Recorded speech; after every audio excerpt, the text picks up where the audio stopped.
How do you design a compensation system? Well, there's a number of ways of going about it. The first step that I recommend is to go on the web and visit one of the many websites that list compensation schedules. So if you're going to hire a manager for a florist shop, you go onto one of these sites and you see what the average salary that a florist shop manager is getting.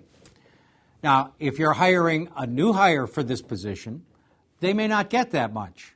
But if you want to keep this person, you know that they're going to have to arrive sooner or later pretty much at that average amount. The next step is to decide what kind of employee benefits, insurance, days off, personal days, all that other kind of stuff that you're going to offer this employee.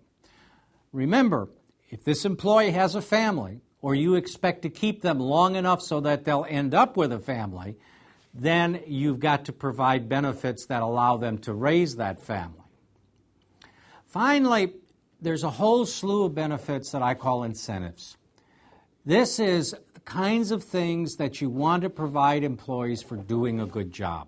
And it could be a night out in a town, they could be tickets to a show, they could be dinner for the employee and their spouse, it could be a trip to Bermuda or a trip to Hawaii. It all depends on what kind of dollars these employees are bringing in, how do they affect the bottom line. But you need to have some kind of periodic show that you appreciate the job they're doing and that you think they're really doing a good job. In general, I recommend that you review your total compensation system at least once a year. It may be necessary to do it more often if the compensation system, now remember, part of the compensation system is employee motivation.